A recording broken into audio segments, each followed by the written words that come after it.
پرواز ہے دونوں کی اسی ایک فضا میں، کرگس کا جہاں اور ہے، شاہی کا جہاں اور۔ یہ ہے اس جہاد کی حقیقت جس کے متعلق آپ بہت کچھ سنتے رہے ہیں۔ اب اگر آپ مجھ سے دریافت کریں کہ آج اسلام اور مسلم جماعت اور جہاد کا وہ تصور جو تم پیش کر رہے ہو کہاں غائب ہو گیا، اور کیوں دنیا بھر کے مسلمانوں میں کہیں بھی اس کا شائبہ تک نہیں پایا جاتا، تو میں عرض کروں گا کہ یہ سوال مجھ سے نہ کیجیے بلکہ ان لوگوں سے کیجیے جنہوں نے مسلمانوں کی توجہ ان کی اصل مشن سے ہٹا کر تعویذ گنڈوں اور عملیات اور مراقبوں اور ریاضتوں کی طرف پھیر دی ہے، جنہوں نے نجات اور فلاح اور حصول مقاصد کے لیے شارٹ کٹ تجویز کیے تاکہ مجاہدے اور جانفشانی کے بغیر سب کچھ تسبیح پھرانے یا کسی صاحب قبر کی عنایات حاصل کرنے ہی سے میسر آ جائے،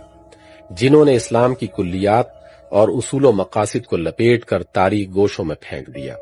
اور مسلمانوں کے ذہن کو آمین بالجہر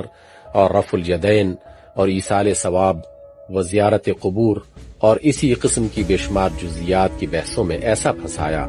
کہ وہ اپنے آپ کو اور اپنے مقصد تخلیق کو اور اسلام کی حقیقت کو قطعی بھول گئے۔ اگر اس سے بھی آپ کی تشفی نہ ہو تو پھر یہ سوال ان عمراء اور احکام و اصحاب اقتدار کے سامنے پیش کیجیے جو قرآن اور محمد صلی اللہ علیہ وسلم پر ایمان لانے کا دعویٰ تو کرتے ہیں مگر قرآن کے قانون اور محمد صلی اللہ علیہ وسلم کی ہدایات کا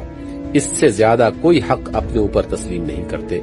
کہ کبھی ختم قرآن کرا دیں اور کبھی عید میلاد کے جلسے کرا دیں۔ رہا اس قانون اور ہدایت کا عمل نافذ کرنا تو یہ حضرات اپنے آپ کو اس سے بری الذمہ سمجھتے ہیں، کیونکہ در حقیقت ان کا نفس ان پابندیوں کو قبول کرنے اور ان ذمہ داریوں کا بوجھ سنبھالنے کے لیے ہرگز تیار نہیں ہے جو اسلام ان پر عائد کرتا ہے۔ یہ بڑی سستی نجات کے طالب ہیں۔